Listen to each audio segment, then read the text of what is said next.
So friends, class 11th English का आपका paper हो चुका है। सभी स्टूडेंट्स का अच्छा पेपर हुआ है। कमेंट करके बताना भाई आपका कैसा हुआ। देखिए यार, यहाँ पर मैं आपको बता दूं, जैसा हमने आपको पैटर्न समझाया था बिल्कुल वैसे ही क्वेश्चंस आपको देखने को मिले हैं, बिल्कुल वैसी ही राइटिंग स्किल्स आपको देखने को मिली है। मैंने एक फ्री PDF दी थी, उसमें से भी दिखाऊंगा कि क्या क्या आया है। और सुनो, हिंदी की वीडियो बना दी है, जाकर देख लेना भाई, हिंदी का भी 1 नंबर का होगा, कोई दिक्कत नहीं है। तो यहाँ पर चलिए सोल्व करवा देते हैं। स्टूडेंट्स की डिमांड थी कि भाई सोल्व करवा दो। तो यहाँ पर सबसे पहले आर्टिफिशियल इंटेलिजेंस जो आज चल रहा है AI, तो AI का ही पहला पैसेज था।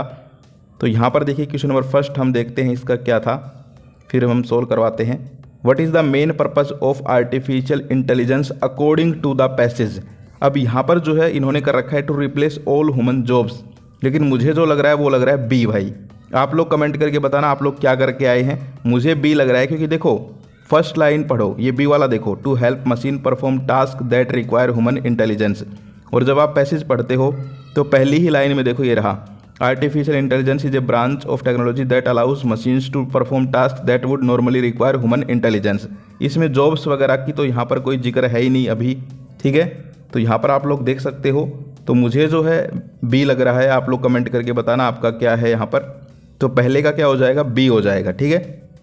दूसरा हम बात करें, दूसरा आप देखिए, how does AI benefit health care as mention in the passage. तो इसका हो जाएगा सी, bye analysing medical image to help detect disease. तो ये सही है, सी हो जाएगा। इसके बाद थर्ड है, what is one main concern about AI in job market. तो ये हो जाएगा कि ये जो है आपको आजकल आप सुनते होंगे कि भाई AI आ गया, अब जो है नौकरियां ख़त्म हो जाएंगी। तो ये सी हो जाएगा, it could replace humans in routine jobs, ठीक है। तो ये हो जाएगा। इसके बाद हम आगे चलते हैं। फोर्थ देखिए, फोर्थ के अंदर यहाँ पर आप देखेंगे, which of the following is a solution mentioned to help workers adapt to AI changes. तो ये जो है इसमें क्या हो जाएगा बताओ, फोर्थ में इसमें हो जाएगा B, retraining and upskilling workers, ठीक है। इसके बाद हम आगे चलें। फिफ्थ है, what does the passage suggest is important to address privacy concerns in AI।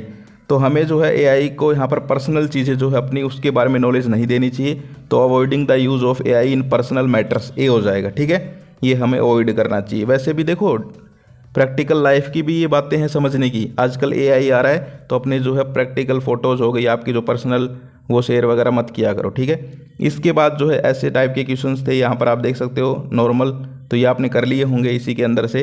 इसके बाद दूसरा पैसेज था, ठीक है, दूसरे के भी मैं आंसर्स आपको बता देता हूँ।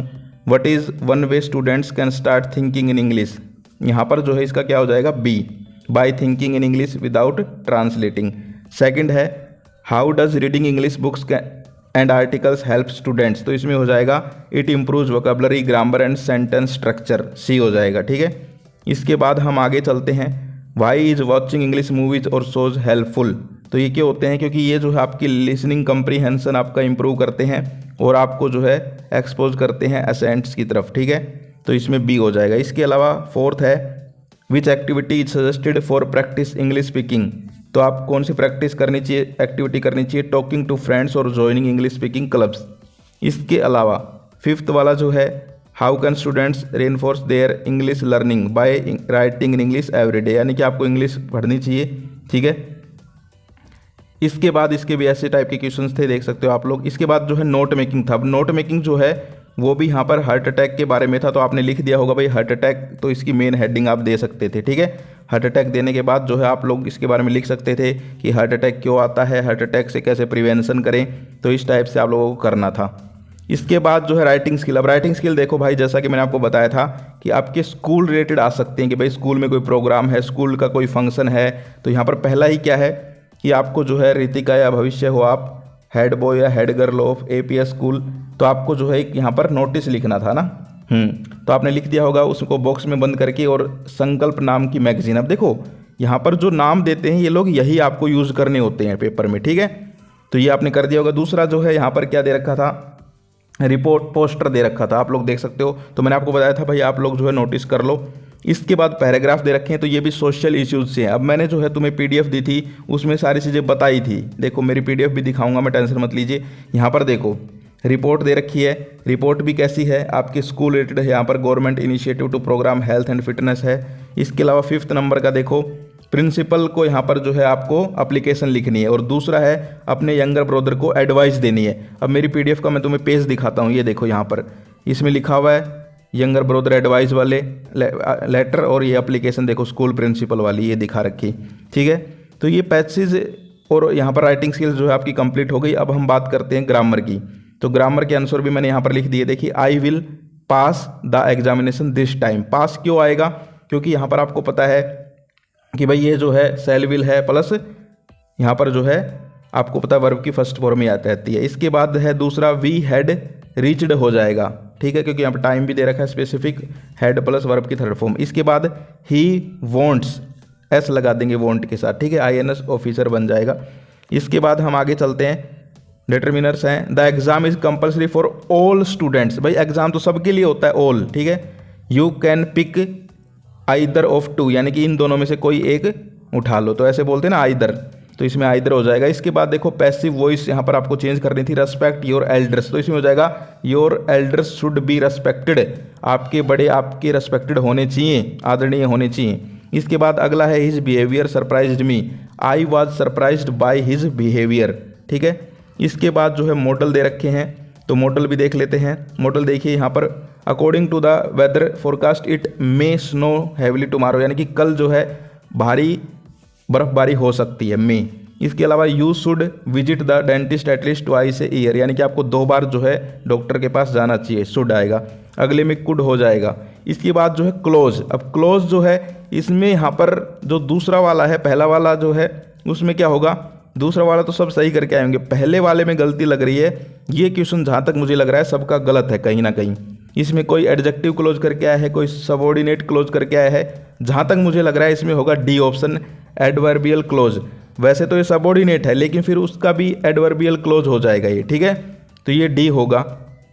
इसके अलावा जो है आई नीड मोस्ट, तो इसमें क्या हो जाएगा, नाउन क्लोज हो जाएगा।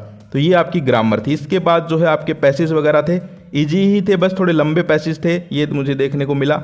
इजी ही थे, कोई दिक्कत नहीं थी। अब देखो क्वेश्चंस मैंने आपको बताए थे, मैंने आपको क्या कहा था, मैंने जो PDF दी थी सबसे ऊपर लिखा हुआ है character sketch of grand mother. अब यहाँ पर करेक्टर स्केच ही पूछा है तुमसे, बस क्वेश्चन को थोड़ा घुमा फिरा दिया। Would you agree that the author grand mother was a person strong in character if you give intense, यानी कि करेक्टर देखो ये रहा। तो आपको करेक्टर स्केच ही बताना था ग्रैंड मदर का, समझ गए? तो मैंने आपको PDF में बताया था ऊपर ही। इसके अलावा describe the experience of the wagers on 4th and 5th जनवरी, ये मैंने नहीं बताया भाई, मैं झूठ नहीं बोलूँगा, जो नहीं बताया वो नहीं बताया। तो पहला क्वेश्चन मैंने आपको PDF में दिया था, आ गया। इसके बाद आगे चलते हैं। आगे जो सारे क्वेश्चन हैं इसमें से 3 क्वेश्चन जो है PDF में मैंने घुमा फिरा के बताए थे, आए हैं। इसके बाद जो है फोटोग्राफ वाली पोयम है, मैंने आपको बताई थी, फोटोग्राफ और चाइल्डहुड वाली पोयम इंपॉर्टेंट है, दोनों के दोनों से देखो यहाँ पर स्टेंजा आया हुआ है, नहीं आया हुआ, आया हुआ है ना। इसके बाद जो है ये क्वेश्चन भी मैंने आपको बताया था, how is the father हेल्पनेस brought out in the poem, बिल्कुल सेम टू सेम आया है।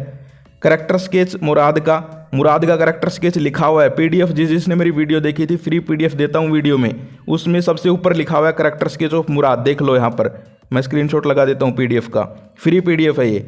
दूसरा एंड्रयू मैनसन का क्वेश्चन मैंने बताया था, आएगा पक्का, मेन करेक्टर्स हैं। तो ये सारे के सारे क्वेश्चन थे, इसमें से भी यहाँ पर ये क्वेश्चन मैंने बताया था, फिट्जरगैल्ड वाला।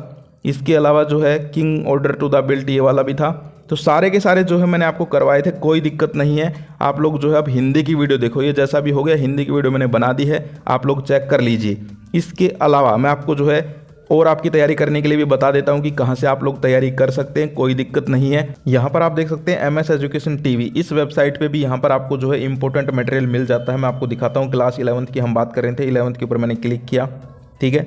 तो अब यहाँ पर देखो, यहाँ से भी यहाँ पर जो है इंपॉर्टेंट क्वेश्चन वगैरह पिछले सालों के भी दिए हुए हैं, यहाँ से भी आप लोग हेल्प ले सकते हो। ज़्यादा पुराने तो करने नहीं है, लेकिन यहाँ पर 4-5 साल के जो है आप लोग देख सकते हो। तो आप लोग जो है इनको भी यहाँ पर जो है क्लिक करके डाउनलोड करके इनकी हेल्प लेकर भी यहाँ पर अपनी तैयारी कर सकते हो, जो आपके आने वाले एग्जाम से यहाँ पर आपको सारा सब कुछ जो है मिल जाता है। तो ओवरऑल जो है ये आप लोग को डिस्क्रिप्शन में वेबसाइट डाल दूंगा, आप लोग यहाँ से देख लेना। तो ये थी यार इंग्लिश क्लास 11th का यहाँ पर पूरा का पूरा आंसर की। तो अब जो है आप लोग हिंदी की तैयारी कीजिए, वीडियो ऑलरेडी हमने बना दी है, आप लोग चैनल पे जाके देख सकते हैं। और आपका इंग्लिश का पेपर कैसा हुआ कमेंट करके ज़रूर बताना, और नेक्स्ट कौन कौन सी वीडियोज़ बनानी है वो भी आप लोग कमेंट कर सकते हैं। फिर मिलते हैं, जय हिंद जय भारत।